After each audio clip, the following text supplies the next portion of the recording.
پیارے ناظرین اور خواتین حضرات، السلام علیکم ورحمۃ اللہ وبرکاتہ۔ سب سے پہلے تمام مسلمانوں کو رجب کا مہینہ بہت بہت مبارک ہو۔ اللہ تعالیٰ یہ مہینہ ہم سب کے لیے برکتوں والا بنا دے۔ ناظرین، رجب کے حوالے سے ایک خاص روحانی علاج اور ایک خاص عمل آپ کے ساتھ شیئر کرنے والی ہوں اور آپ کو بتاتی ہوں۔ رجب کے مہینے کی فضیلت کے لیے تو اتنا ہی کافی ہے۔ رجب کے حوالے سے ہمارے آقا مدینے والے مصطفیٰ صلی اللہ علیہ وآلہ وسلم نے ارشاد فرمایا، رجب کا مہینہ یہ میرا مہینہ ہے۔ ماہ رجب یہ عبادت کا بیج بونے والا مہینہ ہے۔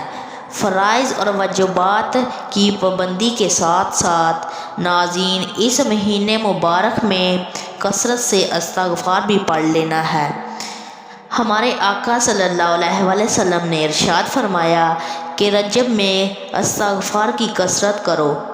اللہ پاک ماہ رجب کے ہر لمحے کے اندر کئی افرادوں کو آگ سے آزاد فرما دیں گے۔ تو ناظرین، جہنم سے آزاد کا ایک عمل یہ بھی ہے، رجب میں عبادت کی ادائیگی کے ساتھ ساتھ اپنے اوپر استغفار کو لازم کر لیں اور استغفار کی کثرت بھی کر لیں۔ استغفار کی ایک اور فضیلت ہے۔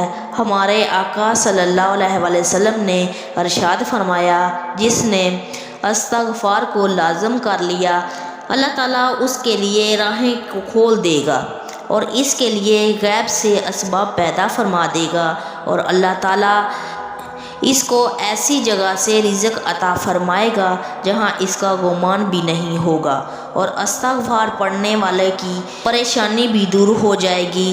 استغفار کیا ہے؟ دیکھو، استغفر اللہ، استغفر اللہ، استغفر اللہ، استغفر اللہ، استغفر اللہ، یہ بھی استغفر اللہ ہے۔ استغفر اللہ ربی من کل ذنب واتوب الیہ۔ اللہ پاک کی رحمت سے ماہ ربیع الاول میں استغفار کی برکت سے جہنم سے آزادی بھی نصیب ہوگی اور اللہ کی بارگاہ میں توبہ اور استغفار کرنے کی برکت سے معافی بھی ہوگی۔ جزاک اللہ خیر۔